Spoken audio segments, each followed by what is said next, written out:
A museologia social é o estudo do fato museológico, que nada mais é que a relação entre os seres, os patrimônios e os meios. E nesse meio todo, o episódio de hoje, a gente vai conversar sobre o tema da 23ª Semana de Museus, que é o futuro dos museus em comunidades em rápida transformação.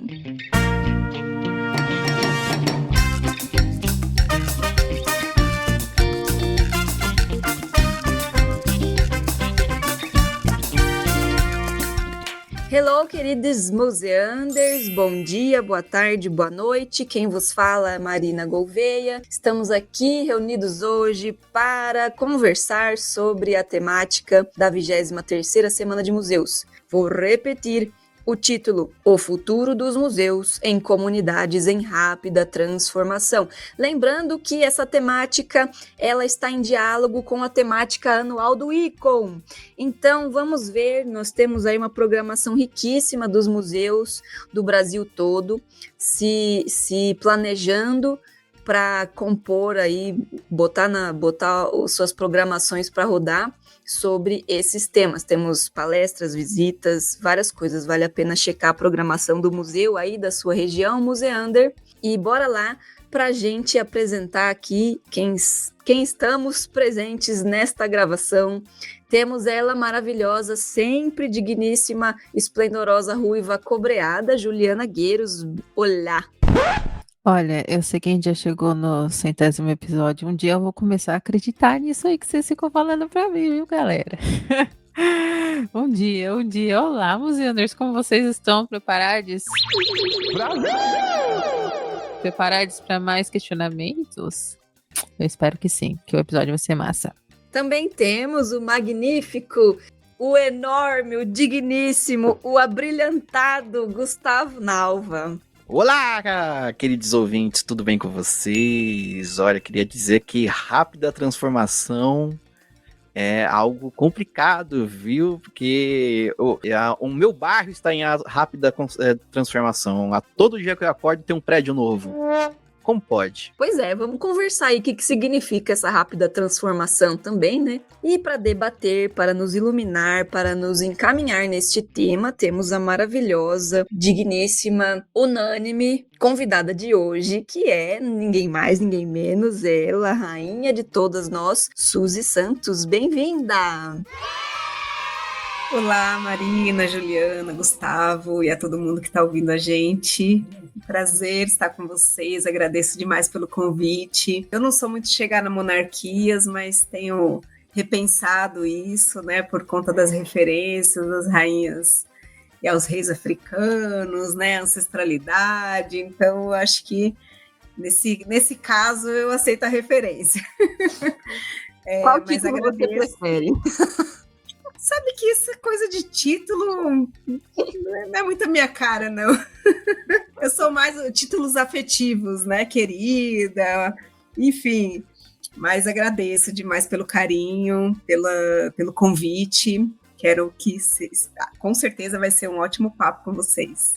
Não tenho dúvidas, eu vou te chamar de lindona a partir de agora, então. Bora lá?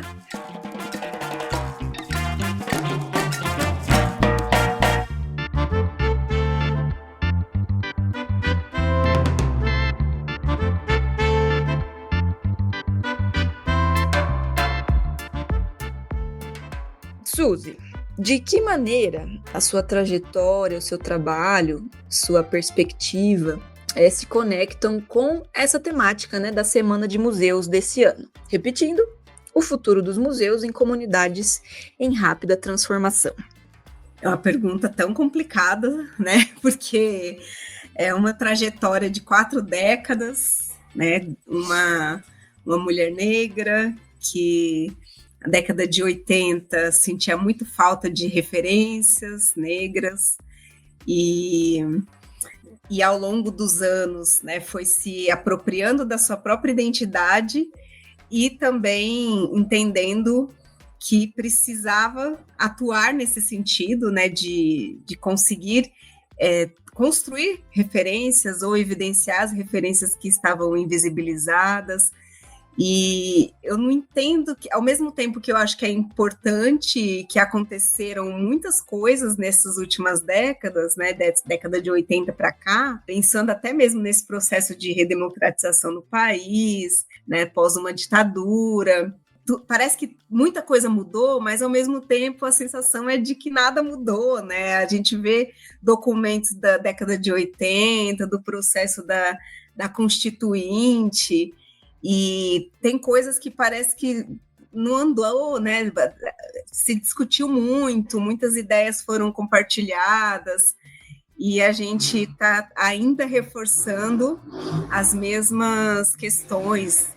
Então, sei lá, eu tento sempre ser positiva nesse sentido, né? Focar naquilo que a gente conseguiu já transformar, nas referências que a gente já vê, mas também, ao mesmo tempo, às vezes dá a sensação de que a gente não transformou tanto assim, né? É ambíguo, mas acho que é isso.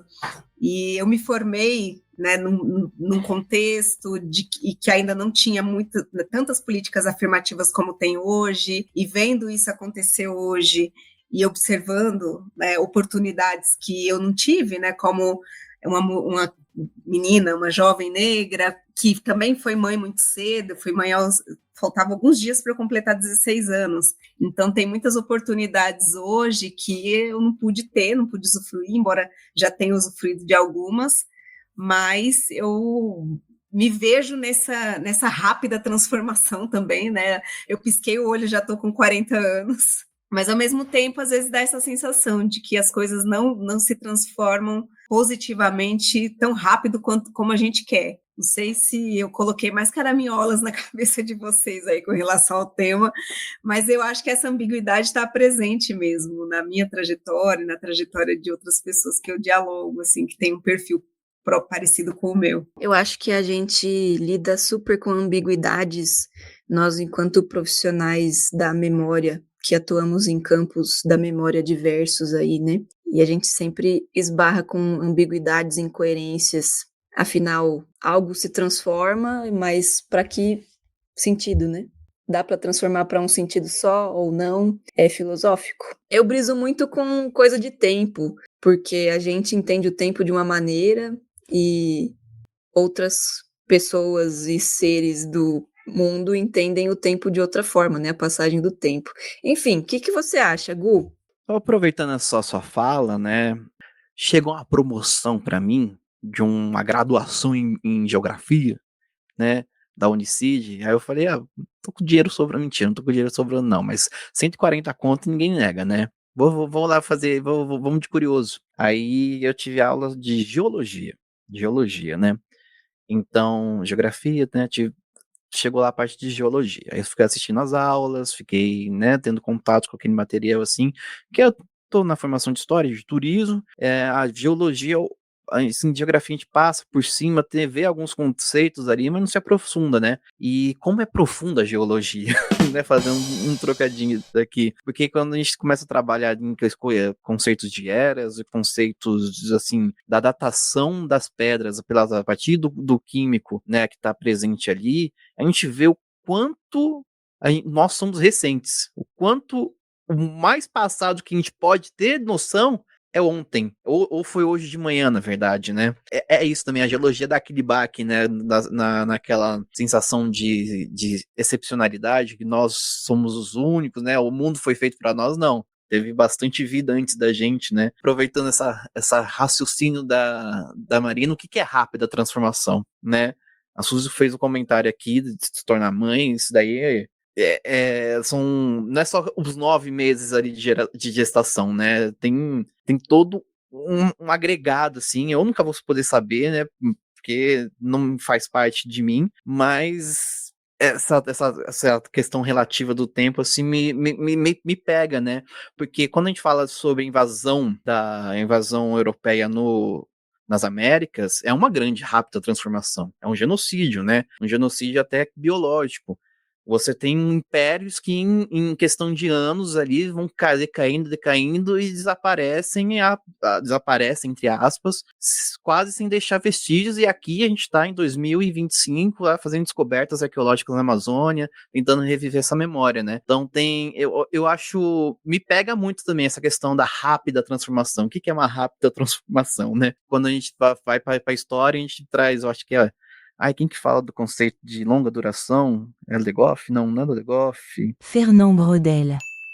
Bom, os historiadores agora vão saber o conceito de longa duração, né? Que para você explicar o porquê que na década de 90 as coisas são tão coloridas, você volta lá no Napoleão para falar dos Estados-nações. Então, eu acho essa minha pequena reflexão aqui sobre o tempo, né? Que a frase de Suzy e de Marina acabei que eu fugi totalmente do tema, desculpa. E agora o que o Gustavo falou abriu outra parte aqui na minha cabeça, lendo o título da 23ª Semana de Museus, o futuro dos museus em comunidades em rápida transformação.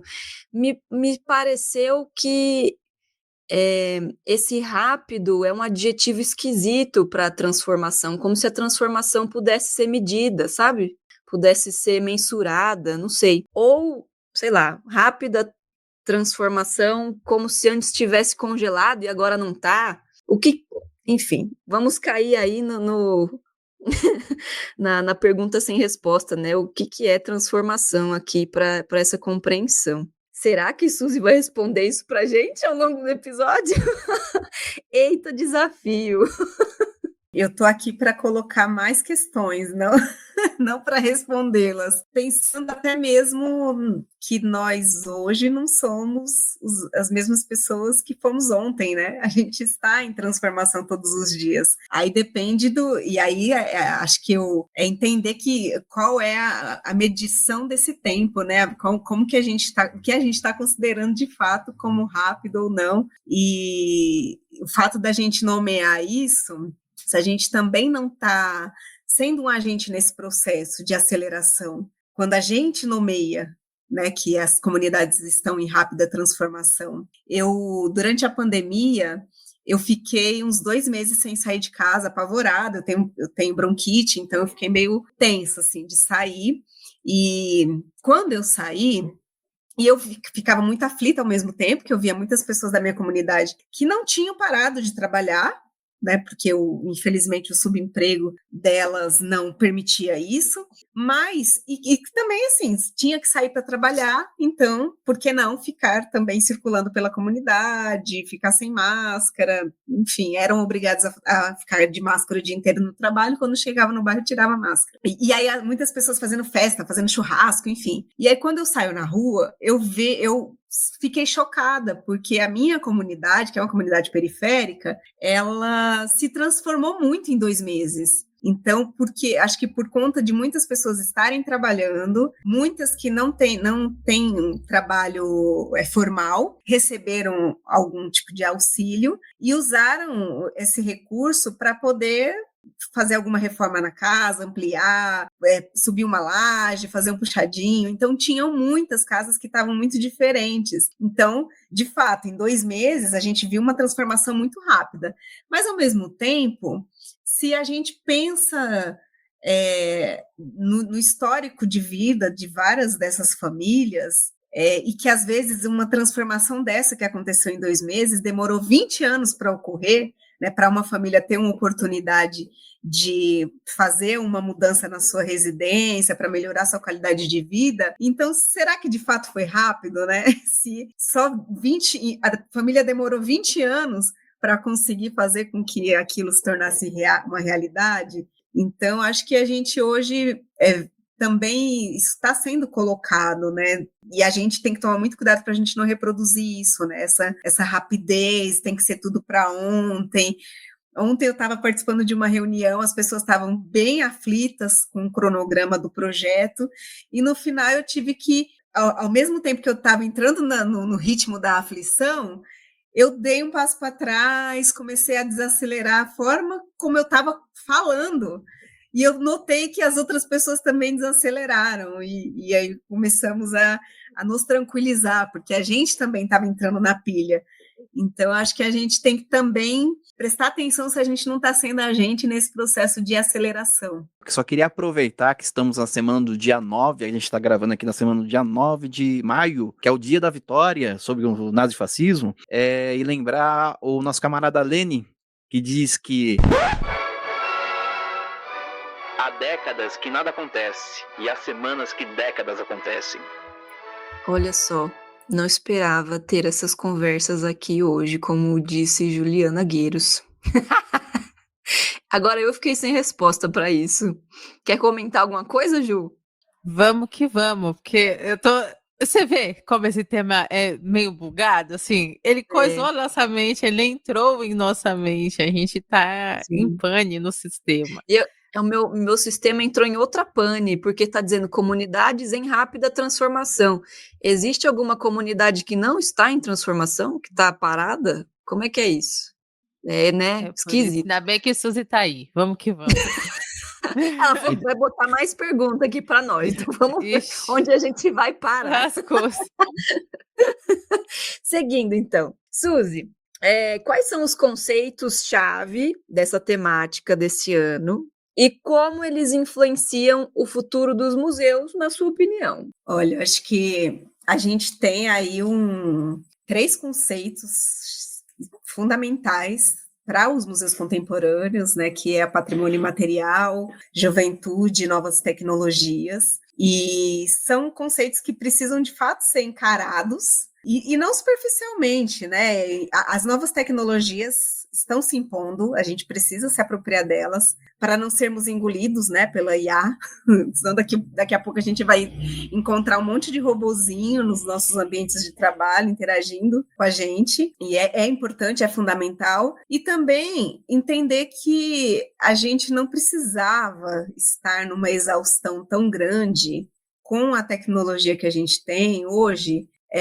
Não teria necessidade, a gente está debatendo aí a escala 6x1, né? Mas a gente também debate há muitas décadas a obrigatoriedade das 44 horas semanais de trabalho. Então, a gente que trabalha com cultura, lazer, educação, a gente que gosta, né, de trabalhar com isso, que sente prazer no nosso trabalho, e às vezes as pessoas acham que a gente não precisa descansar porque a gente sente prazer em fazer o que a gente faz, a gente, querendo ou não, convive com isso, né, no nosso ambiente de trabalho, mas tem pessoas que, de fato, não têm isso, né, elas saem de casa para trabalhar, voltam e não têm contato, né, não conseguem ter contato com nada cultural, assim, né, no sentido de um espetáculo, né, não que a vida dela não seja permeada por questões culturais, mas não consegue participar de, né, ir no cinema, ir no teatro, ir num parque que seja, com a família, não consegue ter um momento de lazer, é tudo, de fato, muito corrido, mas porque também as pessoas têm uma carga horária muito exaustiva de trabalho, né, então quando a gente pensa nisso em relação, né, à quantidade de horas que a gente trabalha, com as tecnologias que existem, não haveria necessidade da gente trabalhar mais tanto, né? A gente poderia estar aí com muitas mais horas de descanso, lazer e evitando os burnouts da vida. E a juventude também, ao mesmo tempo que eu também entro numa ambiguidade, que eu vejo, às vezes, uma juventude muito afoita, muito da correria, fazendo várias coisas, e também, às vezes, conheço uns jovens muito preguiçosos, muito que não estão a fim de nada, e eu me bate um desespero, que você fala, gente, o que essas pessoas estão pensando, o que vai ser do futuro? Alguns dias, ou alguns meses, não me recordo, eu estava pensando nisso, se esse ócio aí, né, dessa juventude não vai nos salvar também, né, porque essa resistência a entrar nesse ritmo de aceleração, talvez seja o contraponto que a gente precisa também, né, e é isso, né, a gente teve um processo de formação, de desenvolvimento, muito lento, muito organizado aí, né, pela cultura ocidental, mas ao mesmo tempo muito rápido no sentido conteudista, né? A gente tinha que aprender muita coisa, muito conteúdo, não aprendemos metade daquilo, né, que a gente tinha que aprender nos currículos escolares, muita coisa a gente aprende na hora e esquece, né? A gente não leva para a vida. E quando a gente pensa, por exemplo, em comunidades tradicionais que trabalham com patrimônio imaterial, aí outro conceito-chave, esses ensinamentos, eles são transmitidos de geração em geração, são transmitidos num ritmo diferente, às vezes de formas mais aceleradas, às vezes de forma mais lenta, mas é uma outra dinâmica de transmissão, né? Não existe uma apostila para você aprender a tocar um instrumento musical tradicional, né? Para você aprender a tocar um atabaque. Você pode até ter uma apostilinha ali, né, mostrando como que você bate, onde que você bate, como que você faz, mas se você não toca, você não vai aprender. Então, exige o tempo aí, da memória motora ou memória ancestral de cada um, tá? É outro tipo de medição de tempo, né? E a gente está acostumado nessa homogeneização que a cultura ocidental traz. Então, quando a gente chega num espaço tradicional, que a gente, de repente, quer ser a pessoa que fica com a plaquetinha na mão perguntando sobre tudo, e a gente percebe que as pessoas não vão responder, que a gente tem que ter tempo de convivência, de aprendizado, tem coisas que as pessoas não vão dizer, não porque elas não sabem, mas porque elas não querem, ou porque elas entendem que não é a hora de você saber. Então, a gente...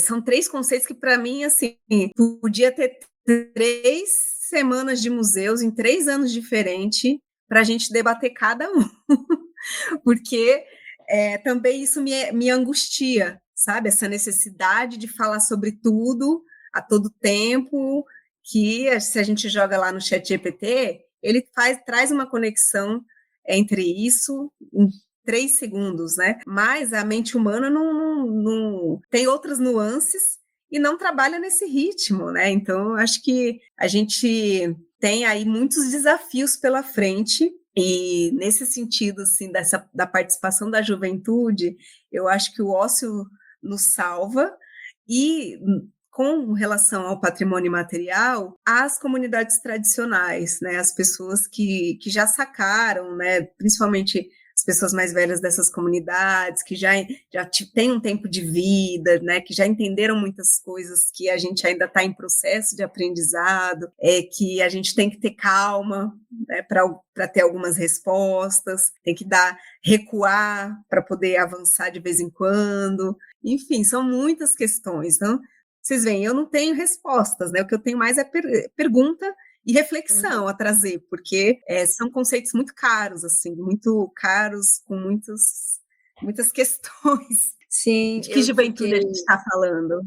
Exatamente. Eu fiquei pensando nisso fiquei pensando numa coisa intergeracional, quando você traz que o patrimônio imaterial, ali na sua fala, está representado por essas pessoas mais velhas, assim, de comunidades tradicionais, essas pessoas que trazem o saber da vivência delas, versus, ou sei lá se essa é a palavra, a juventude. E eu associo muito a juventude a essas novas tecnologias, pelo menos é o senso comum que habita aqui a minha cabeça, né? E eu fiquei pensando, se a gente tem que usar essas coisas a nosso favor, como que essa juventude pode trazer o lado positivo, vamos dizer assim, dessas novas tecnologias para a questão tradicional, porque chegamos um momento em que uma coisa não pode separar da outra, também não sei se pode ou não. Estamos refletindo aqui. Mas quando eu lido com jovens o dia todo no museu, e jovens apáticos,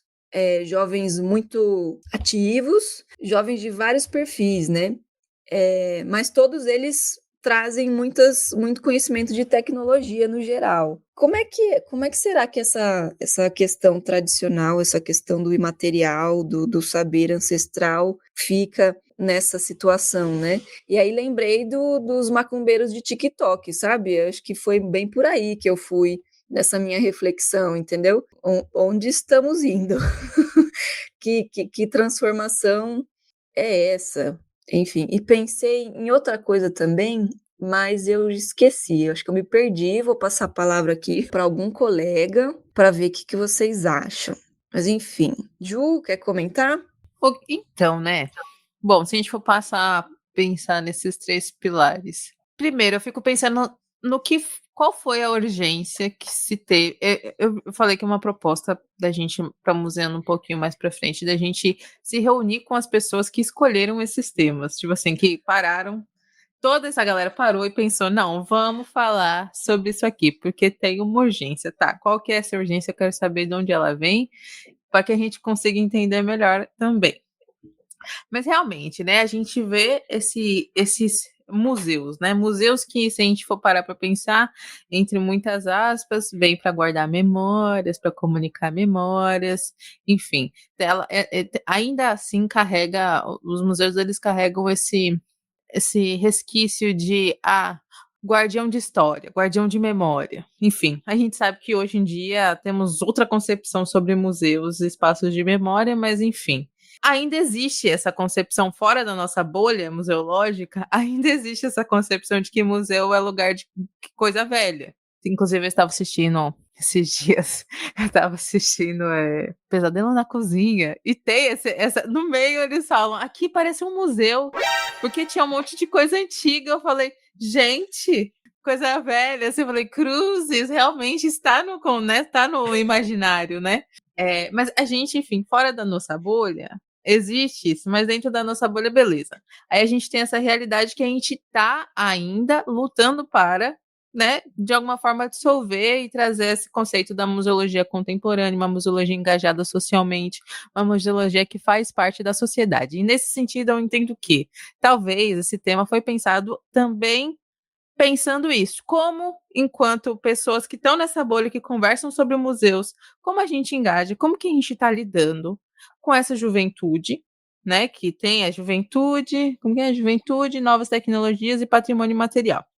Então aqui, juventude e novas tecnologias, isso inclui todas as TikToks, a gente está vendo crianças de 6 anos com os TikTokzinhos abertos e os tablets próprios, entendeu? Eles conquistaram isso antes mesmo da gente, então eles têm o tablet próprio deles. A gente tá vendo isso acontecer. Como que a gente faz isso? E tendo o patrimônio imaterial, que nesse sentido eu entendo que quando a gente fala de comunidade seriam esses saberes, esses fazeres e realmente a própria concepção de comunidade, né?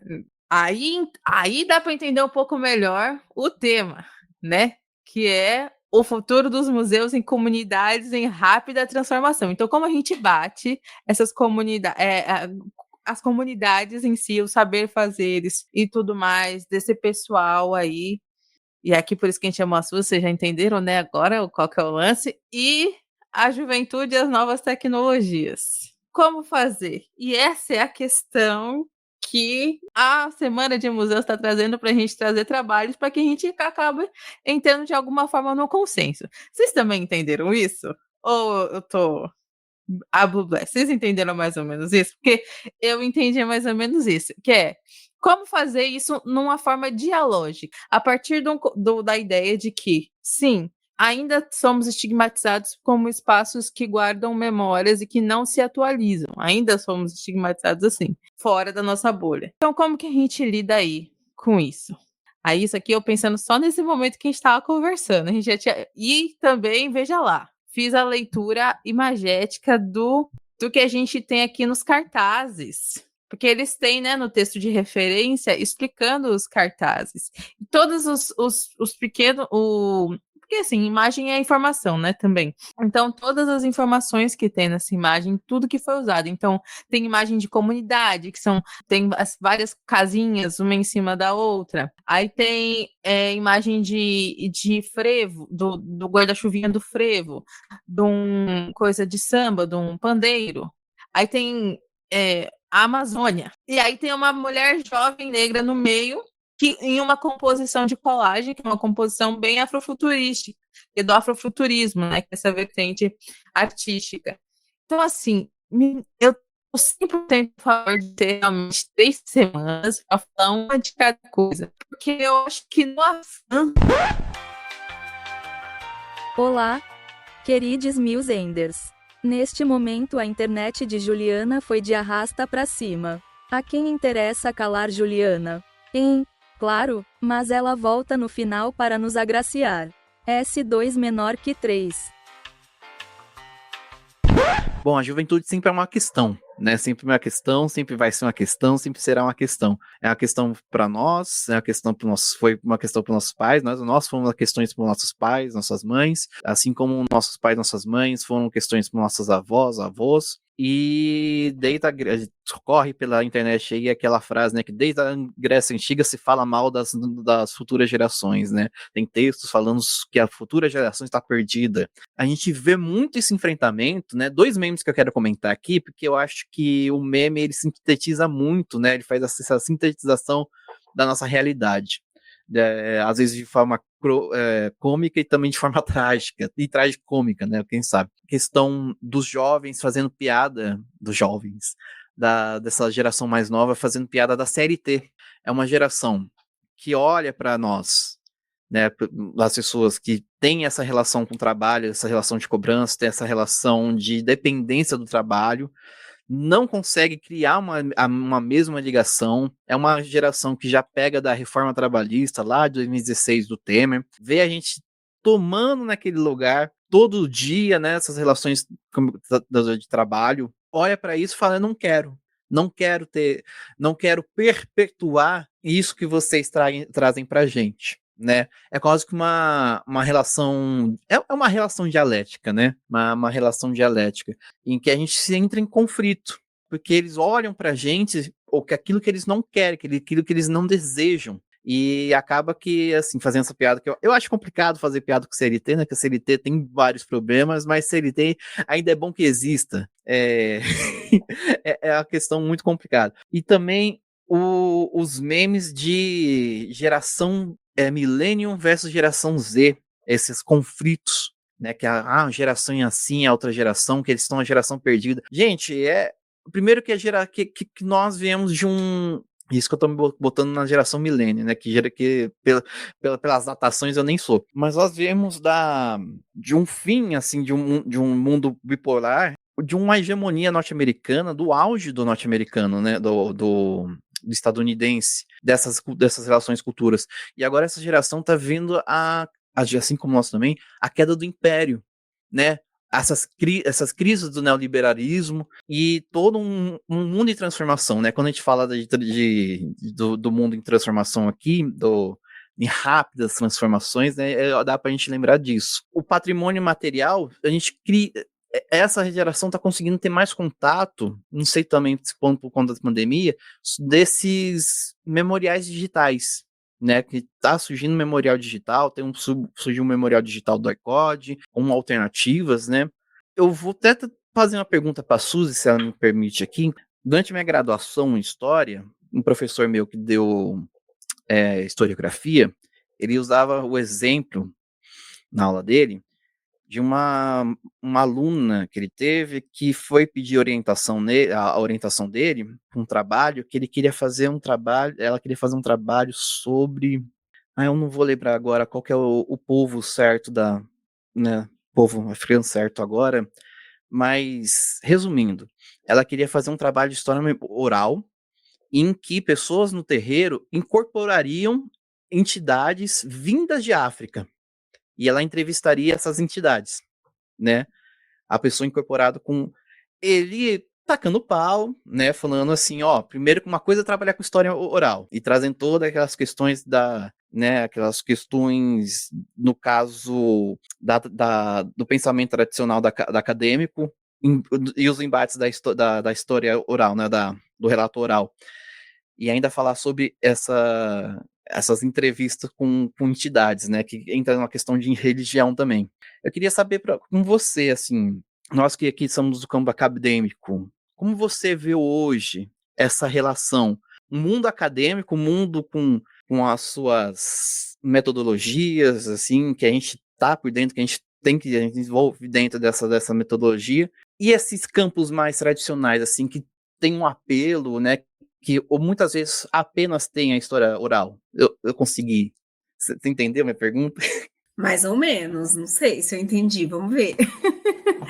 Uhum. Olha, eu acho que a gente primeiro tem que começar a desconstruir algumas fake news, que essas comunidades só têm a história oral, né? Eu sou uma grande apreciadora da oralidade, da tecnologia da oralidade, que eu acho que continua sendo uma nova tecnologia. E aí, para além de qual juventude é essa, é interessante a gente também falar de que tecnologia é essa, né? Porque, no final de contas, quando a gente traz, por exemplo, a gravação de vídeos, de som, enfim, dessas tradições culturais, a gente está mudando de suporte, né? E a gente está chamando isso de novas tecnologias. Mas a todo momento, né, em todo momento houve algum tipo de tecnologia, né, em algum momento se tornou necessário fazer algum tipo de registro disso. Por quê? Por que não se registrava antes? Porque não tinha-se uma noção de que aquilo poderia acabar. E a ideia de registro, pelo menos aqui no Brasil, das comunidades tradicionais, surgiu a partir daí. A certeza, né, de algumas pessoas da elite intelectual, financeira, que entendiam que algumas tradições culturais iriam acabar. Então, quando eu vejo o acervo da missão folclórica, né, da década de 30, do século passado, eu fico bastante contente assim, de perceber que muitas comunidades ainda existem. Talvez não naquele mesmo território, porque aí a gente tem também uma especulação, né, com alguns territórios, a gente tem os processos de escravização e pós-escravidão, que manteve condições análogas, teve pessoas famílias, a minha família, muita gente da minha família veio para São Paulo, do sul da Bahia, ou foi para o Rio, enfim, para Brasília, foi para outras cidades. Então, a gente teve que se deslocar por conta de um contexto de exploração, né? Mas nesses novos territórios, nesses outros lugares, às vezes a gente demora para se reconectar, né, com essas tradições, mas a gente se reconecta de algum modo. E não se reconecta por conta de um suporte, né, de uma gravação, de uma tecnologia que gravou algo. A gente se conecta porque as culturas continuam vivas. Então, eu já vi vários vídeos, enfim, né, várias gravações de comunidades tradicionais, que é legal, né? Eu que sou historiadora, que sou pesquisadora, né, desenvolvo muitos trabalhos com a temática da cultura popular, então eu uso muito disso no meu trabalho, eu gosto de assistir, mas estar nesses territórios é outra coisa, é indescritível, né? O que acontece com a gente fisicamente, não é só espiritualmente, é fisicamente, e isso não dá para a gente descrever numa pesquisa acadêmica, né, também. Então, eu acho que a gente precisa entender também que não foi apenas a oralidade que esteve presente nessas comunidades, nesse processo de preservação. Houve vários suportes, há vários suportes. Acontece que muitas vezes não, né? A maior parte das vezes esses suportes foram destruídos pela colonialidade. Então, se cria também um imaginário, uma fake news, de que só existia a oralidade, porque destruíram todo o resto. Então, eu acho que eu defendo a oralidade, eu acho que é uma tecnologia fantástica, se não fosse por ela a gente já não teria muito mais coisas, mas eu acho que a gente tem que sair desse lugar de achar que comunidade tradicional lida apenas com isso. Se a gente hoje é reconhecido como eu me coloco no meio porque eu sou, né, sou de terreiro, sou capoeirista, se a gente é reconhecido como os detentores dessas tradições e dessa oralidade, desse patrimônio imaterial, a gente também tem que atuar na defesa de que a gente não lida apenas com o patrimônio imaterial. E muito do que existia de materialidade não existe mais por conta das forças da colonialidade, né? Se não do colonialismo. Então, sei lá, acho que o que eu tenho para compartilhar aqui é isso. E quando a gente visita muitos acervos museológicos em várias instituições e vê que existem acervos lá que as comunidades sequer sabem que existem, né? As comunidades que sobreviveram, remanescentes, e há uma completa desconexão, então as comunidades estão criando seus museus comunitários, seus espaços de memória, e trabalhando com acervos de 20, 30, 40 anos, 50, mas alguns museus têm acervos de 100 anos ou mais dessas mesmas comunidades, e essas comunidades não fazem a menor ideia disso. Então, a gente tem um grande problema aí, e como profissionais desse campo, eu entendo que a gente precisa também atuar nesse sentido. E aí eu acho que a tecnologia contribui bastante, mas não resolve, não adianta. A gente pode colocar as nossas pesquisas num CDzinho. Minha dissertação de mestrado é de 746 páginas. Né, é caro para imprimir, não dá. Então, salvar num disquete, num CD-ROM, num pendrive, enfim, salvar em qualquer suporte, enviar para a comunidade, mas se alguém algum dia tiver interesse ou achar que é relevante, abrir aquele arquivo e pesquisar, ok, mas vai ter um efeito completamente diferente se eu chegar naquela comunidade, falar sobre esse trabalho, me colocar também à disposição para contribuir com a comunidade, com receber conhecimentos, né, e trocar, levar aquilo que eu tive acesso também, isso é fundamental. E aí eu estou falando de mim pessoalmente, mas é nós, né? É no sentido mais coletivo mesmo, da gente que está nesses lugares de poder e sabe o que existe ali e que sabe que essas comunidades não sabem. Então, a gente precisa acessá-las. E, às vezes, a gente tem a noção de que elas não estão tão inteiradas assim sobre essas tecnologias da musealidade, essas tecnologias de preservação de patrimônio, mas elas estão num outro viés, como muitas iniciativas com as quais eu trabalho na rede de museologia social de São Paulo e outras, têm atuado, mas às vezes a notícia não chega até elas de que existe um acervo em determinada instituição centenário e que elas não estão acessando, não é porque elas não sabem entrar numa plataforma, fazer uma busca, mas porque elas não têm ideia de que aquilo está lá. Não, eu só queria fazer um rápido comentário, porque começou essa fala, falando sobre se reconectar com essa memória, se reconectar com essa tradição. Eu lembrei daquele documentário Estrela Perdida do Sertão, que são comunidades de origens judaicas no Nordeste, no sertão nordestino, né, que já não tem mais essa ligação com a religião judaica, mas sim com os costumes, né, porque por conta da perseguição, por conta esqueci o nome agora, da Igreja Católica que perseguia, a Inquisição, por conta das perseguições religiosas, eles deixam, né, de fazer, né, de serem, em questão de religião, judeus, mas em questão de costumes, eles replicam, né, o fato de varrer a casa da porta para dentro, eu acho que, se não me engano, fazer o sabá, não apontar para a estrela. Tem vários costumes, né, acho que é a recomendação desse documentário, de que são memórias não orais, né, dessas comunidades judaicas, mas memórias motoras, memórias de tradição, de costume, né, são outros tipos de memória que vão se perpetuando dentro da família, né. Um outro costume também é de não enterrar em caixão, e sim em mortalhas, que vai se perpetuando. Tem gente até hoje que é enterrada desse jeito em algumas famílias. É incrível, assim, só fazer esse pequeno adendo, né, já realmente acabando com a fake news aí de que tem comunidades que só apenas têm história oral. Olha aí, fiquem com essa, museanders. Vocês que acham que comunidade tradicional só se vale da oralidade como suporte de memória, talvez seja um pensamento colonial o seu, não é mesmo? Talvez não, né? De acordo com a sua experiência na coordenação, você é coordenadora, certo? Do Museu Jardim Vermelhão, em Guarulhos. Como é que você já falou um pouquinho, né? Mas como é que você compreende, então, essa parte comunidade em rápida transformação, mas falando mais especificamente do seu ponto de vista, do seu lugar de fala aí como membro da comunidade e do museu?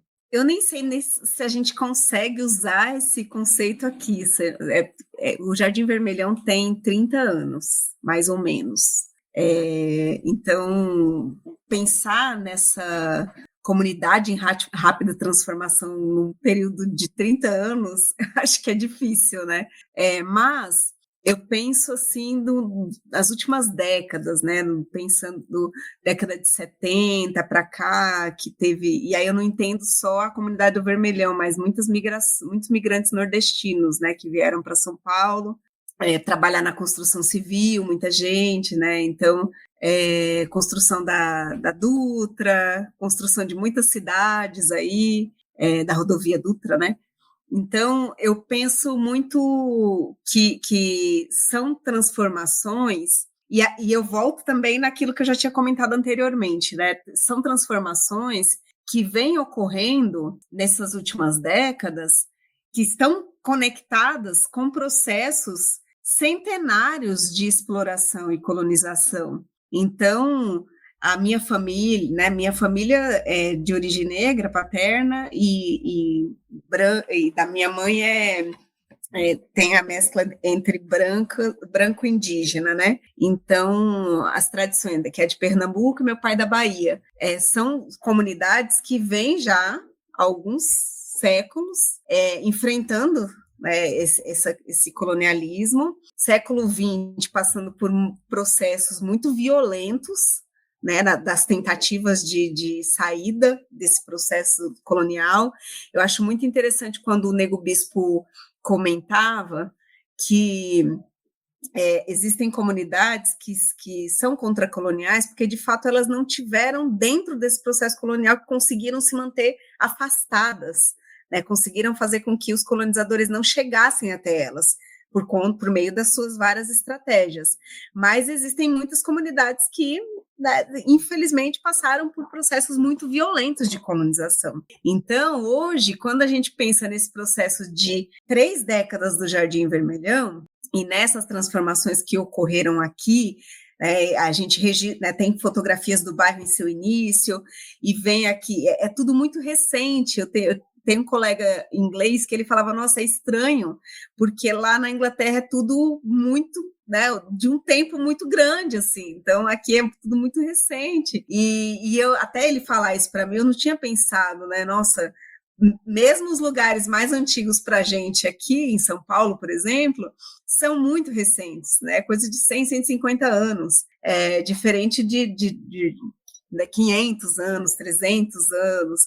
Então, a comunidade do Vermelhão, embora a gente tenha um processo que, para a gente, para o nosso tempo de vida da pessoa física, é curto, é rápido, se a gente nos coloca dentro de um contexto coletivo, social, e aí ao nosso, né, ao povo ao qual a gente está conectado, seja, no meu caso, né, seja ele indígena ou negro, que são as minhas maiores raízes, a gente vai para um processo de lenta duração, né, que aí não é rápida transformação, de lenta transformação, de 300 anos de escravização, 400 mais, o último 100 anos que, embora não tivesse em regime legal escravista, foi também, né, vivenciado a partir dessa consequência, com outros processos que reproduziram muitas violências similares. E agora, da década de 80 para cá, se pensar no processo de redemocratização, que a gente vem percebendo essas mudanças que hoje a gente nomeia como rápidas. Então, eu não sei se é rápido mesmo, porque é o que eu comentei com vocês no início, parece que tem coisa que a gente está dialogando, discutindo há tantas décadas, e que agora que a gente está começando a ver um resultado. Isso porque a gente tem aí agora um governo, né, democrático, que está aberto ao diálogo, também comete equívocos, comete alguns, mas a gente consegue dialogar, a gente consegue apontar quais são os equívocos, a gente consegue negociar em alguns momentos, diferente dos governos anteriores, né, Temer e Bolsonaro, e que a gente precisa conseguir manter, porque o pouco que a gente conseguiu fazer com que, para além das transformações que chamam de desenvolvimentistas aí, né, para as transformações reais das nossas famílias, do nosso contexto, o pouco que a gente conseguiu avançar, que a gente está nomeando de rápido, incomodou muito. Então, assim, o meu medo é que essa rápida transformação em alguns aspectos, daqui, né, ano que vem temos eleição presidencial. Em 4 anos, a gente tem um retrocesso gigante. Então, assim, a gente está, nossa, evoluiu, cresceu, não sei o quê, e aí a gente tem um retrocesso enorme. Então, de novo, eu volto para a ambiguidade, né? Porque é tenso, a gente não pode fingir que isso não vai nos afetar profissionalmente, pessoalmente, nos nossos territórios. É muito disso, né? Do que a gente está falando aqui sobre preservação, sobre memória. É algo que está sendo bastante combatido, né? Por um grupo social aí conservador e que quer manter tudo como sempre foi, e que detesta essas rápidas transformações, porque bom mesmo era na época que a gente era escravizado e que não tinha direitos, né? Então, são muitas questões, e aí eu acho que eu não consigo ficar só fechada na minha comunidade, né? São temores que a gente tem aqui, mas são temores que a gente está em diálogo com outras comunidades diversas o tempo todo, que são muitos retrocessos que a gente pode enfrentar, né, logo daqui a um ano. Então, a minha comunidade acaba também refletindo tudo isso, né? E a gente está aqui nesse papel de educador, de pessoas que vivem em trânsito também, em comunidades que são mais que têm mais problemas do que os nossos, né, problemas sociais, em comunidades que têm menos problemas que os nossos, mas têm problemas também, e às vezes não necessariamente aqueles problemas mais evidenciados, né, mas que tem outros tantos tão ruins quanto, né, pensando nas questões de saúde mental, por exemplo, em populações que estão financeiramente mais favorecidas, mas que está com o emocional, psicológico destruído. Então, são muitas questões que a gente tenta trazer e tenta trazer também como ação museológica, né? Então, às vezes, são ações que parecem ser muito simplistas, mas que têm uma profundidade muito grande. Agora, na Semana de Museus, a gente vai dialogar a partir, né, a nossa programação está vinculada à questão do patrimônio imaterial, e a gente associou a festa das mães da comunidade, que é uma festa tradicional, a gente tem que ter todo ano. Então, qual o papel das mulheres nesse processo de transmissão, né, das mães, das avós, quais são os saberes que foram transmitidos, que são transmitidos, que foram recebidos, quais aqueles que a gente não está mais passando, que a gente está olhando no Google, está pesquisando receita no Google, em vez de pegar, né, de cozinhar com a nossa mãe, com a nossa avó, com a nossa tia.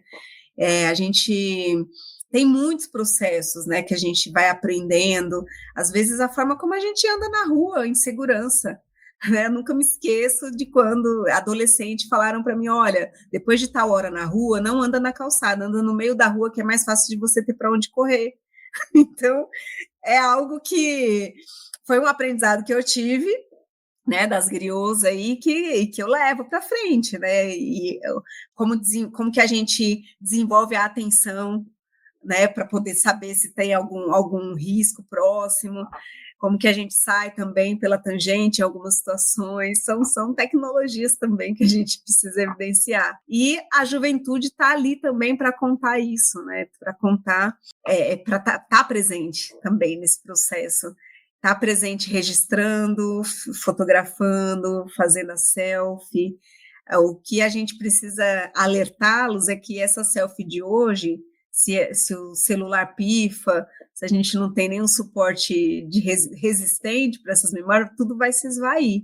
Então, de novo, são muitas questões, tá? Tem muita relação com o que a gente faz, a gente está o tempo inteiro em diálogo, escutando e participando, percebendo as demandas da comunidade, e também enfatizando a relevância desse museu, porque a comunidade tem tantos problemas, e porque para um museu não estar nesse contexto como algo decorativo, a gente tem que estar envolvido com esses problemas também, né? E, com os problemas não, né? Com a tentativa de resolução. Com as soluções, né?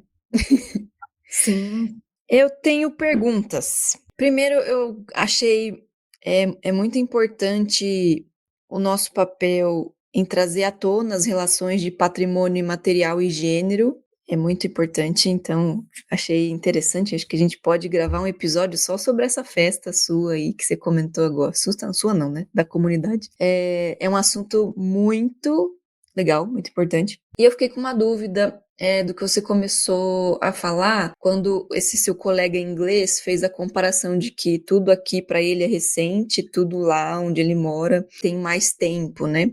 E aí você traz que a história do Jardim Vermelhão tem 30 anos, né? E aí eu não entendi se você acha isso recente ou não, porque para mim essa fala do seu amigo é uma fala que vem desse lugar colonizador, né? Então, se você diz que algo tem pouco tempo de história, você está apagando o que aconteceu antes. Que história é essa, né? Qual é o ponto de referência que marca o que é história e o que não é? E aí eu fiquei com essa pulga atrás da minha orelha, assim. Você disse que o Jardim Vermelhão é recente em termos de articulação no território, dessa comunidade atuando na preservação da memória, ou tem outro sentido que eu não entendi direito aí na sua fala? O tempo que a gente se ocupa esse espaço, esse território, né? 30 anos, embora seja quase toda a minha vida, é pouco tempo, né, da história da humanidade, mas esses 30 anos daqui acabam se conectando aos 50, 70, 80, até onde a memória da nossa família consegue chegar em seus territórios de origem. E a partir daí a gente vai em registros documentais. A gente vai para arquivos municipais, a gente vai para registro de igreja, né, para registro de cidade mesmo.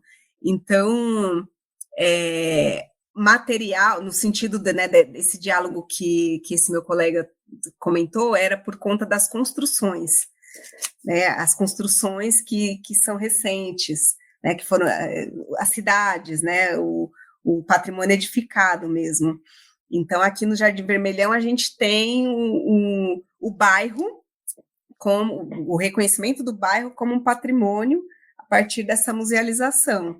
Mas ainda não há um imóvel aqui que existe um desejo de manter, a não ser a associação comunitária. Mas, ao mesmo tempo, também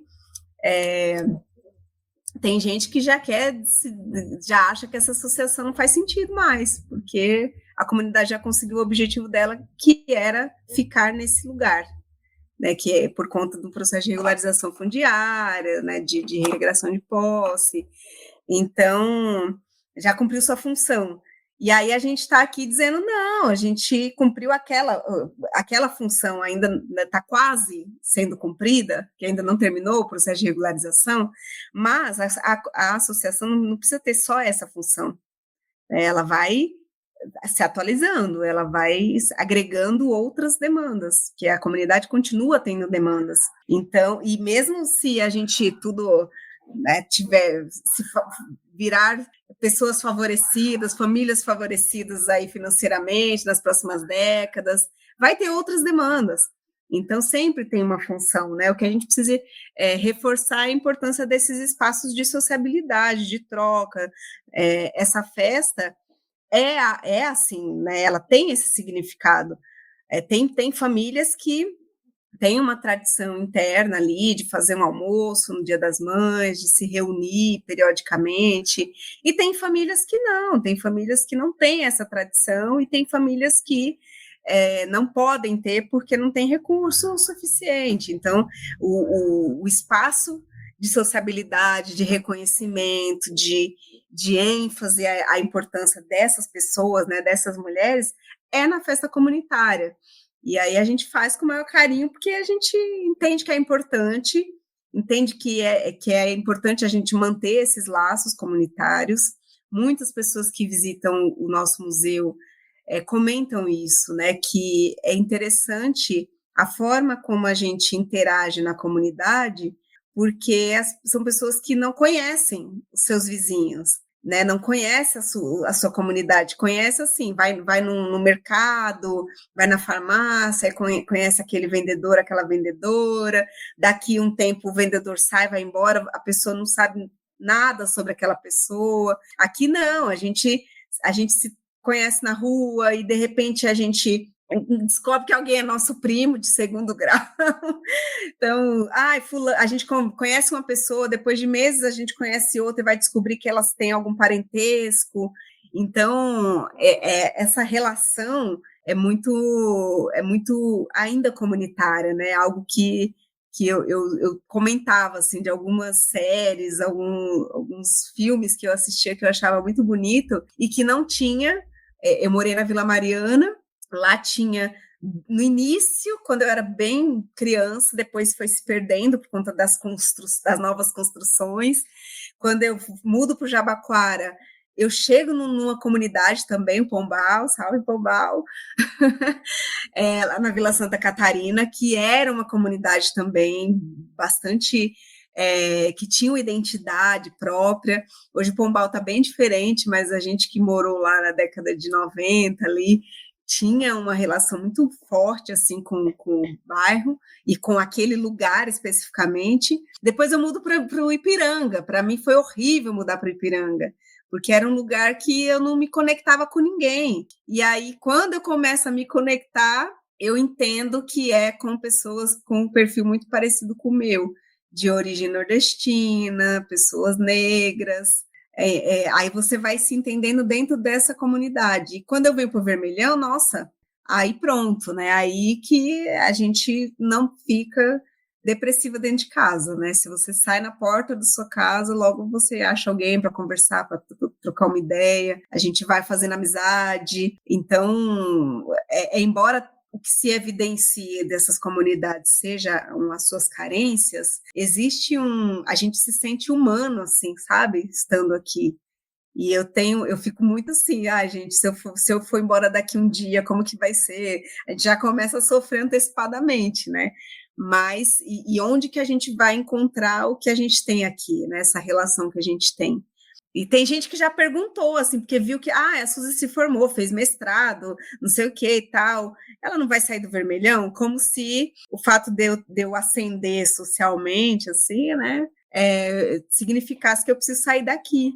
Então, há uma demanda, ou pessoas que acham que eu estou muito mal, assim, que minha vida não deu certo, meus estudos não deram certo porque eu não quis sair, que eu não saí daqui ainda, né? Não entendem que foi uma decisão minha ficar, é uma decisão ficar. Hoje mesmo eu escutei, nossa, não sei que a Suzy se dedica tanto para essa comunidade, ela tem tanto conhecimento, tem formação e tal, podia estar em tantos lugares, e as pessoas não entendem que eu estou em outros lugares também, mas eu quero estar aqui.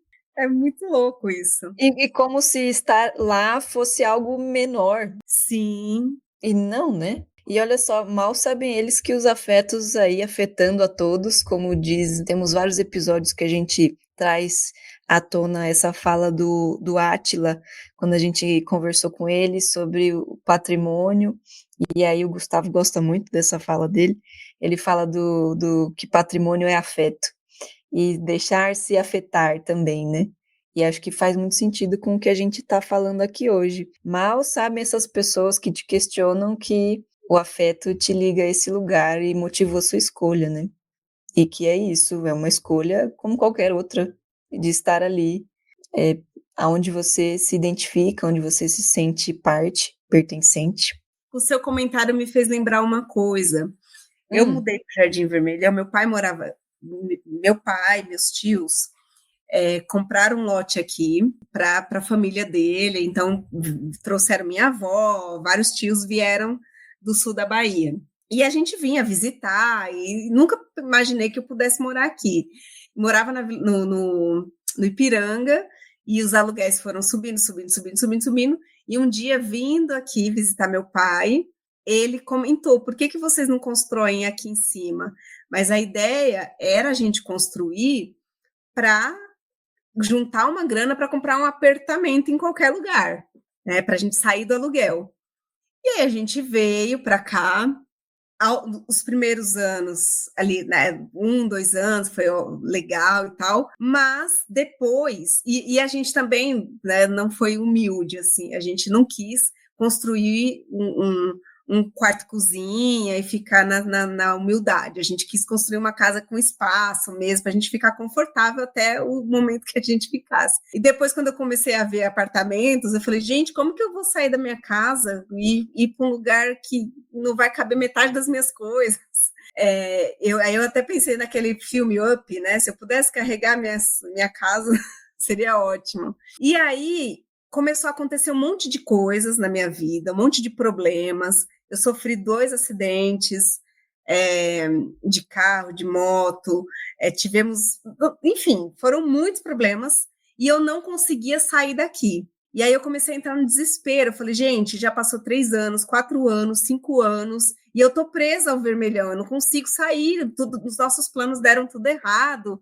E aí depois, o meu pai faleceu, né, depois de um tempo, e quando meu pai faleceu, parece que me caiu a ficha, assim, por que eu tinha que estar aqui, sabe? Porque foi o período que eu, de fato, conheci meu pai, né? Que eu convivi com meu pai, que a gente conversava, brigava, discordava, se alinhava, né? O período da nossa vida que teve a maior troca de afeto, né? Mais do que na infância, né? Fora a parte que eu não lembro, né? Meu pai não sabia muito bem como lidar com a menina, assim. Então, agora, na vida adulta, na minha vida adulta, que a gente foi se aproximar mais. Então, quando ele falece em 2021, que eu entendi que eu precisava estar aqui, né? Eu precisava dessa relação, desse aprofundamento. E a partir daí, as coisas voltaram a dar certo, assim, minha vida começou a fluir e tal. E aí, aquele fogo que eu tinha para sair daqui passou. Eu não quis mais, assim, eu poderia ter saído, mas eu não quis mais. Porque aí também, ao longo desse período, fiz muitas amizades aqui. É isso, né? A gente tem uma casa confortável, gostosa. A gente desenvolveu o projeto cultural e depois o museu comunitário. A gente tem muitas amizades, não só aqui no Vermelhão, mas aqui em Guarulhos. Entrei em outros projetos aqui em Guarulhos, entrei na Associação do Patrimônio de Guarulhos. Então, a gente foi se enraizando muito aqui, né, no Vermelhão e em Guarulhos. E aí hoje a gente tem uma dificuldade enorme de pensar, se a gente sair daqui, a gente vai para onde, sabe? Fora a Bahia, que, né, é o meu xodó. Desculpa aí, pessoal de Pernambuco, eu sei que vocês estão querendo que eu divida meu coração, mas a gente tem esse conflito hoje, assim, nossa, se a gente sair do Vermelhão, vai para onde? E o Vermelhão não tem mais espaço. A gente não consegue ter uma área maior, o quintal, né, para eu poder cuidar das minhas plantas, legal, ter minha hortinha. Não tem como isso acontecer no Vermelhão. Então, em algum momento, eu acho que eu vou precisar sair, né, que eu quero ser mais espaçosa. Mas isso tudo que a gente construiu aqui nesses últimos anos, junto com outras pessoas da comunidade, os projetos, tudo, isso também vai fazendo com que a gente fique, a gente não quer mais ir embora agora. Ao mesmo tempo que eu aprofundei essa relação com meu pai, eu aprofundei essa relação com outros membros da minha família, com as minhas tias, com primos, e com outras pessoas da comunidade. Isso foi crescendo ao ponto de eu começar a trazer trabalhos para cá. Que hoje a gente desenvolve projetos aqui com lei de fomento, tudo, e a gente pode dedicar mais tempo ao nosso bairro por conta disso, né? Porque a gente precisa pagar as contas também. Mas é isso. E eu preciso, uma vez por ano, pelo menos, ir até a Bahia. O jogo virou, não é? Nesse depoimento todo. Virou, total. O jogo virou e suas raízes ficaram aí no Vermelhão até o momento, né? Que legal sua história, muito obrigada por compartilhar tudo isso, muito legal mesmo. Eu tenho algum tipo de contato com o bairro do Pimentas, né? Eu dei aula de inglês por lá, quando eu estava começando a minha vida aí de educadora nas várias frentes possíveis. A minha família trabalhou por lá. Então, em algum momento eu cresci naquela região, mas eu não conhecia o Vermelhão. Só ouvia falar, assim. Eu ficava mais naquela avenida grandona que tem lá, que eu esqueço o nome, é Jurema? Alguma coisa? Jurema. Essa daí, eu dei aula lá e a minha família trabalhava por lá também. Posso compartilhar uma coisa também? Sempre! Meu pai, nos anos 90, tinha uma padaria no bairro dos Pimentas. Eu não vou lembrar saber onde que é agora certinho, mas ele tinha lá uma padaria nos anos 90. Nossa, gente! Inclusive, eu ia, né, tipo, eu acho que até os 4 anos de idade eu ia com ele lá, eu tenho foto nessa padaria. Um beijo aí. Olha só, todos temos uma passagem por Guarulhos. Eu cresci em Guarulhos, tá? Aquela. Agora todo mundo é de Guarulhos. Juliana, a cor do cabelo dela é a cor do vermelhão. A Ju morava no Jabaquara. Ela caiu no meio da ligação, mas ela foi para Bahia, mas ela é daqui do Jabaquara, tá? Você foi professora na ETEC, não foi? Fui. A ETEC você tem desde a galera que tá saindo do ensino médio até uma galera ali que tá já com na pós-graduação de não sei o que lá. Aí eu queria saber sua relação sendo professora dessa galera, assim, né? Porque você tem desde da galera da nova geração, né? Essas relações geracionais dentro de da sala de aula. Olha, a minha turma, a maior parte das pessoas tinham entre 20, 30 e poucos anos, assim, acredito que a maior parte tinha 20, era jovem, né, até 29 anos.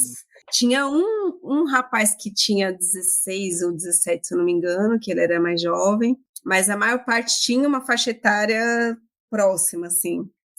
Mas eu acho que muitas pessoas que eu dei aula lá na ETEC não têm a vivência comunitária que eu tenho e também não tiveram oportunidade de refletir sobre questões raciais, sobre diversidade, porque são questões que eu sempre trago nas aulas, né? Então não tem como, nenhum tema que eu abordo eu consigo não falar sobre isso, porque para mim está tudo muito conectado. E quando eu não tenho referência assim, nos materiais tradicionais que eu pesquiso, eu vou atrás de outros. Né, eu costumo ampliar bastante o repertório, assim, para poder, de fato, expandir as mentes, os corações. Então, eu acho que a gente teve discussões muito boas, não gostei das aulas virtuais. As aulas virtuais achei um terror, porque a gente, no geral, a gente dá aula para o pessoal com câmera fechada, né? Então, tem uma participação muito mais reduzida do que nas aulas presenciais. E nas aulas presenciais é muito interessante você observar a expressão das pessoas, né? Ao longo da aula, daquele determinado tema que você aborda, você percebe as expressões, as pessoas ficam, às vezes, online, elas podem querer falar alguma coisa, mas aí elas esperam mais e depois aquilo passa, né? Aquela vontade passa, isso no presencial você vê que aquilo é mais latente, mas foi uma experiência muito boa. Eu acho que também os projetos que foram desenvolvidos, né, a gente tinha ali, a gente acompanhava alguns TCCs, teve contribuições legais nesse processo dos TCCs, né, principalmente porque muitos deles trabalhavam com comunidades. Então, tem alguns aprendizados que a gente precisa ter nessas relações que eu acho que são importantes, principalmente com relação ao voluntariado das comunidades, né, para as nossas demandas acadêmicas, estudantis. Então, é algo que eu sempre considerei bastante, assim, né, gente, eu sou a favor do voluntariado para as classes A e B, a partir daí eu acho que a gente tem que pensar em ajuda de custo, em recurso, porque é tempo de dedicação, a pessoa que vai ficar ali 2 horas conversando com você, são 2 horas que ela poderia estar fazendo qualquer outra coisa, ela poderia tá lavando roupa, tá assistindo uma série na Netflix, enfim, ela pode descansar também, mas ela está se dedicando àquele trabalho, né, a te receber. Algumas visitas, né, que a gente faz a museus comunitários, por exemplo, as pessoas ficam 5 horas com a gente, sabe, faz um percurso, serve um almoço, então a gente chega nesses lugares, né, tem o tempo de dedicação da pessoa, o conhecimento da pessoa, o repertório da pessoa, o almoço que às vezes a gente come, e a gente não contribui com nada, sabe, para a pessoa ou para o lugar, para a iniciativa. Então, a gente tem que pensar nisso, e quando desenvolver projetos, assim, com curadores, não sei o quê, mas aí as pessoas da comunidade vão participar, mas o curador vai receber, o técnico de não sei o que vai receber, não sei o que, e a comunidade entra como? Não tem como colocar aí dentro do orçamento. Gente, a gente tem Notório Saber para quê? Então, vamos colocar aí Notório Saber, consultoria por Notório Saber.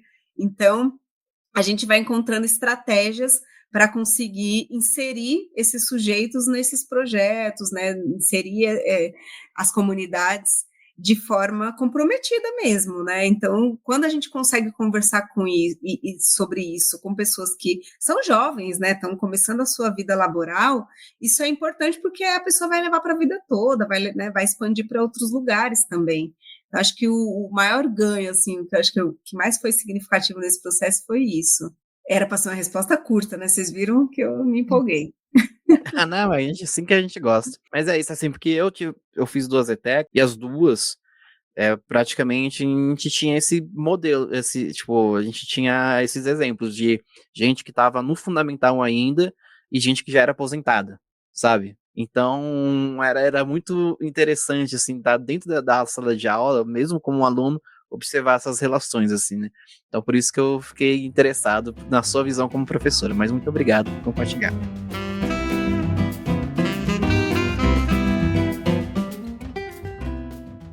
Queridos ouvintes museanders, estamos caminhando para o nosso fim, mas antes disso, não podemos esquecer das nossas indicações deste episódio. Eu vou começar indicando para vocês hoje um livro que veio bem a calhar aqui, tal qual o livro do episódio anterior, que eu indiquei um livro também, mas estou sendo patrocinada pelo nosso amigo Gustavo.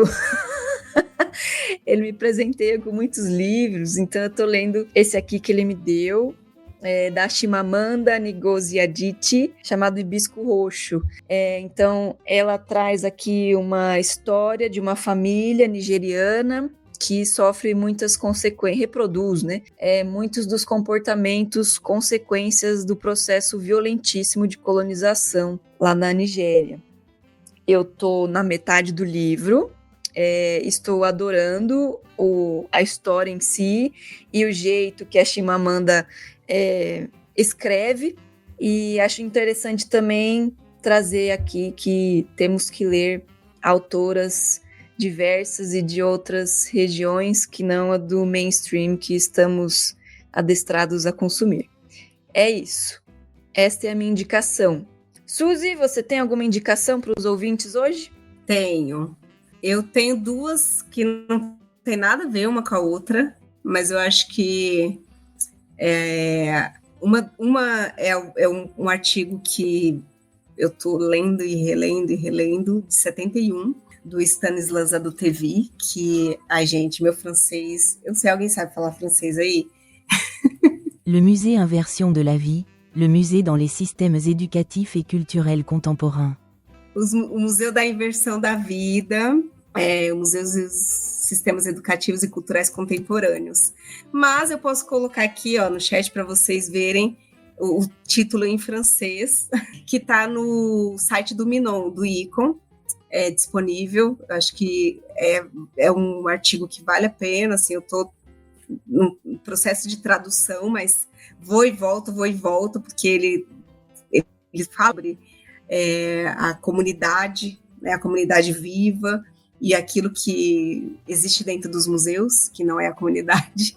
E o Stanislas é uma pessoa que eu estou tentando desvendar, assim, né? Não tem nada em português, então tá tudo em francês, as produções dele. Eu tô até querendo começar a aula de francês para conseguir entender esse sujeito, assim, que parece que é uma pessoa que tem muito a contribuir. Ele foi o provocador no encontro que teve do ICON lá na França, em 71, antes da Mesa Redonda de Santiago do Chile. Provocou se os museus de fato seriam revolucionários ou não, e a partir da fala que ele fez, que incomodou muita gente, muitas outras pessoas desenvolveram suas teses, dissertações, enfim, sua atuação, e ele ficou esquecido na história da museologia. Acho que a gente precisa ir atrás dessa memória. Sei que tem algumas pessoas que já estão indo, porque eu não paro de falar dele, e também, assim, tem muito a ver, mas eu acho que é um filme que me veio aqui na cabeça por conta da nossa discussão agora sobre as rápidas transformações, que foi o filme A Substância, que agora, né, foi um dos indicados para o Oscar, que a Demi Moore foi uma das indicadas lá, Eu acho que é um filme que também, pra gente que trabalha com cultura, com museu, com esse ethos do novo, velho, e acho que a gente também tem que lidar melhor com isso, né? A gente associa o velho a gente tem uma visão, uma percepção pejorativa do velho, diferente das comunidades tradicionais, mas eu acho que é um filme que tem muito a contribuir, assim, também com esse debate, sabe? Acho que são essas duas só, tá bom, né? Se alguém conseguir traduzir o Negrólogos e Negrologistas, do Stanislas, pode compartilhar com a gente também. Olha aí, que sucesso. Fica aí, dica, ouvinte museander, procure a gente se você souber fazer essa tradução aí tão necessária. Gu, tem alguma indicação? Eu tenho, só vou comentar antes que eu bati 3 vezes aqui na mesa, porque a Marina disse, estamos chegando ao nosso fim. Então, eu falei, calma, nem tá cedo ainda. Mas é o fim do podcast, mas vamos lá. Eu tenho indicação, sim. Vou reforçar aqui a indicação, que na verdade deu uma indicação errada. O nome correto do documentário é Estrela Oculta do Sertão. É um documentário, ele já é bem antiguinho, tanto que ele já começa falando aqui, ó, Brasil tem 180 milhões de habitantes. A gente já tem 210 agora. E é um documentário assim, bem interessante para você ver como essas tradições, esses costumes continuam vivos, mesmo em comunidades que já, tipo assim, religiosamente já se desligaram, né? São comunidades cristãs, mas já se desligaram do judaísmo, né? E essa indicação. E aí, outra indicação aqui é o pessoal do CPDOC de Guaianás, CPDOC Guaianás, né? Pesquisa aí no Instagram, CPDOC Guaianás, que eles estão com uma exposição nova na Biblioteca Pública aqui de Guaianazes, que é a Biblioteca Cora Coralina, que é uma exposição Álbum da Nossa Gente, né? Que ela foi inaugurou agora no dia 26/4.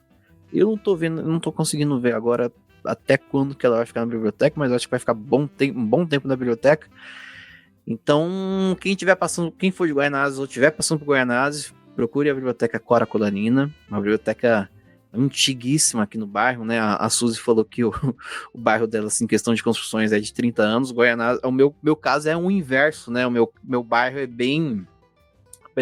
Apesar de ele ficar na beirinha da cidade, né? Aqui eu sou o extremo leste de Guaianazes. O meu bairro, ele tem oficialmente 180 anos, né? Assim, mais de 180 anos. E essa biblioteca, ela tem dos anos 50, em arquitetura modernista, né? Tipo, a fachada dela toda feita de pastilhinhas. Então, tem essa exposição, dê uma passada lá e conheça o Guaianazes, conheça o trabalho do CPDOC Guaianazes, que é um trabalho incrível, que eles não falam só sobre Guaianazes, falam toda essa região do Fundão da Leste, né? Que pega a cidade de Tiradentes, o Iguatemi, um pouquinho de São Mateus, essa região, assim, nós do Fundão. É isso. Agradecida, Gu. Ju, você tem indicações para os ouvintes hoje? Derradeiramente, não é mesmo? O Gu falou do CPDOC. Eu lembrei de um lugar que não tem muito a ver, mas tem alguma coisa a ver, que é o Centro de Culturas Negras do Jabaquara, que a gente falou que também eu moro em Jabaquara e tal. Eu lembrei disso, que lá tem deixa eu pesquisar aqui, Mãe Silvia de Oxalá. E aí eles estão com uma programação bem legal agora nesse maio aqui. Cadê? Aí lá tem baile black, tem maracatu, tem várias coisas legais. É um lugar, tipo assim, muito pouco... Quer dizer, não sei. Nunca fiz uma pesquisa né, de observação participante para saber se é muito frequentado ou não. Mas às vezes que eu fui, eu vejo que é um espaço que tem uma potencialidade muito grande, assim. Enfim, então se vocês puderem, dar um rolê, é do ladinho do metrô, gente, de Jabaquara, né? Para além disso, eu tava fazendo a pesquisa pro mestrado mesmo, e aí eu lembrei de um documento que eu, em algum momento, caí nele, porque a gente vai fazendo isso, né? Esse é o mundo da pesquisa, você vai entrando em lugares que você nem sabia que existiam. E aí a gente tava falando sobre isso, eu tinha aqui um documento, pesquisei, que é do IBRAM, mas é antigo, né? Digo assim, A gente tá falando de tempo, né? Temporalidade não é tão antigo, né? Uma publicação de 2016. Pontos de memória, metodologia e práticas em museologia social, porque eu tava pegando um pouco, começando a pesquisar, né? Essa questão das práticas. E também, eu acho que uma coisa que a gente precisa também, enquanto pessoas que trabalham com cultura e tal, é meio que ter um pouco mais delimitado o que é ponto de memória, para que eles existem, o que é museu, para que eles existem. Se memorial é a mesma coisa que museu, enfim. Várias dessas coisas, e acho que ponto de memória é interessante e tem umas experiências bem legais nesse documento. Você pode achar facilmente na internet mesmo, só colocar pontos de memória, metodologia e práticas em museologia social.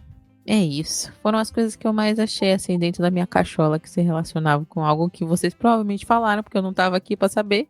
Então, assim, eu acho que em algum momento talvez tenha feito relação.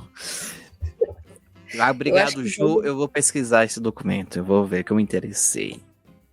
Eu acho que veio super a calhar, sim. Eu agradeço sempre imensamente estar com vocês, gravando mais um episódio. Muito obrigada, Ju, pela presença, pela resistência, por voltar ao episódio vitoriosa antes do final. Como eu disse, eu vim só para realmente não fazer a desfeita com a convidada, para abrir a porta, né? Para ela voltar, falar assim, ó, tchau, mas volte sempre. Eu tô abrindo a porta aqui figurativamente para você voltar sempre que você quiser. Porque o pouco que eu fiquei, eu já entendi que o negócio foi bom. Vou ouvir depois para saber se foi bom mesmo, mas eu tenho certeza que foi. E agradecer realmente a disponibilidade e, como sempre, a gente sempre diz, aqui esquema de pirâmide. Você entrou uma vez, já era. Aí agora você vai vai fazer 2, 3, 4, 5 episódios e a gente tá esperando aqui você para falar do que você quiser. Muito obrigada, Ju. Agradeço também imensamente nosso digníssimo Gustavo Nalva. Muito obrigada por hoje, Gustavo. E eu que agradeço muito, muito, muito mesmo. Agradeço, Ju, pela resiliência, pela luta contra... É o que? É vivo aí, ô Ju? Menina, é claro, só que Salvador tá caindo um toró, realmente. Mas tudo bem, tá tudo certo. E eu quero terminar este podcast aqui com um questionamento, né? Aproveitar que temos uma pessoa do bairro do Vermelhão, que é relativamente próximo ao aeroporto de Guarulhos, e que também morou no Jabaquara, assim como Juliana, que é do lado do aeroporto de Cumbica. Eu queria perguntar, esses locais, nesses bairros de aeroporto, o barulho do avião pode ser considerado um patrimônio material? E aí? Deus é mais. E é Congonhas, mas o lance você acaba acostumando, sabe? É como se fosse... Sabe quando você mora do lado do metrô? E aí fica passando metrô e você se acostuma. Eu moro do lado do metrô. Eu moro lá exatamente do lado do estacionamento do metrô. E pertíssimo do aeroporto de Congonhas. Então, assim... acaba virando um sonzinho ambiente. E eu acho que não. Eu espero que. Não sei, na verdade, é algo para se discutir. Mas não é importante para mim. Importante para mim não é, não. Se pudesse não ter, eu preferia que não. Eu protesto. Eu nunca me acostumei com o barulho lá do aeroporto de Cumbica, porque eu morava lá do lado também, só que na outra cidade, que faz divisa ali com o aeroporto. Mas então, faz parte da paisagem sonora, né? Faz, só que a rota que passava lá em cima da minha casa era tipo 3 da manhã, então eu acordava com um barulho ensurdecedor, assustada, achando que o mundo estava acabando, pelo menos 2 vezes por semana, tá? Então assim, não é patrimônio não é nada bom. E patrimônio tem que ser bom? Desculpa, vamos lá. Olha só. Eu já nem posso falar muito sobre isso, gente. A gente está tão distante do aeroporto. Aqui não faz efeito nenhum. Um tio meu morou pertinho do lado do aeroporto, mas eu era muito criança quando eu ia para lá, eu nem lembro, assim, né? Dormia como um pedra depois de brincar o dia inteiro. Mas aqui no Vermelhão, só o barulho das motocas mesmo. Aí a gente pode discutir sobre isso, né, inclusive. É um patrimônio que você prefere. Então, O randandandandam. Ou. Ai, acabou de passar uma. Lá, passando uma, olha só. Mas vai Suzy, somar. temos um episódio sobre esse assunto, inclusive. Fica a dica para quem quiser ouvir, já que a gente está no momento de dicas. Já passamos, né? Perdão. Mas enfim, quero agradecer imensamente, enormemente, imensuradamente a presença de Suzy Santos neste episódio icônico. Como o Ju disse, a porta da Museando está aberta para você. Quando quiser voltar, divulgar seus conhecimentos, projetos, seus assuntos, por favor, sinta-se à vontade para contatar a gente, porque a gente ficou honradíssimo com a sua presença aqui e muito, muito agradecido de coração, com o coração super quentinho. Muito obrigado, Suzy, lindona, por estar aqui com a gente hoje, criando toda essa rede de afetos aqui e memórias e reflexões sobre tempo, memória e essas coisas que a gente não acha resposta pronta, né? Que é disso que a gente gosta, não é mesmo, Museanders? Então é isso. Eu encerro esse episódio aqui muito agradecida por todas as reflexões. Você quer comentar alguma coisa, Suzy? Antes da gente encerrar? Só agradecer mesmo, obrigada. Uma pena não ter conseguido ouvir muito a Juliana, mas sei que terão outras oportunidades. Tem que fazer escutar alguns episódios aí antigos, que eu sou de maratonar, assim, né? Eu pego o primeiro e vou até... É só assim que eu consigo, porque é difícil, né? A gente conseguir conciliar tantas coisas, tantas tarefas. Mas agradeço demais pelo convite.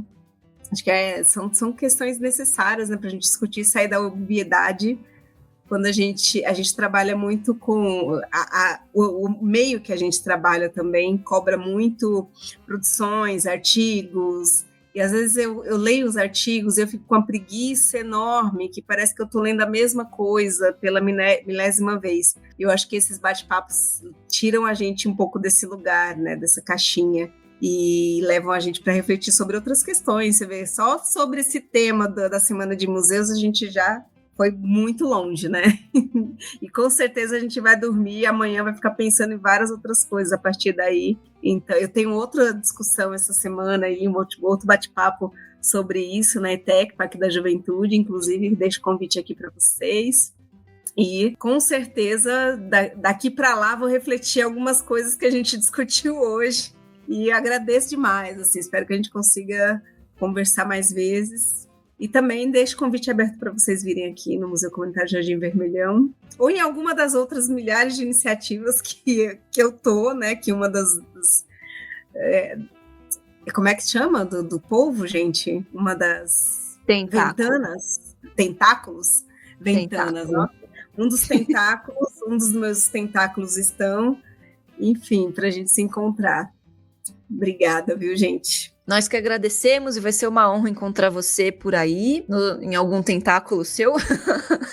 É isso, pessoal. Eu acho que nosso episódio chega ao fim com honras e glórias e muitas reflexões. E é isso. As comunidades em rápida transformação, a Semana de Museus, os patrimônios imateriais e as juventudes, e o Museando e o Museu Jardim Vermelhão seguem vivos.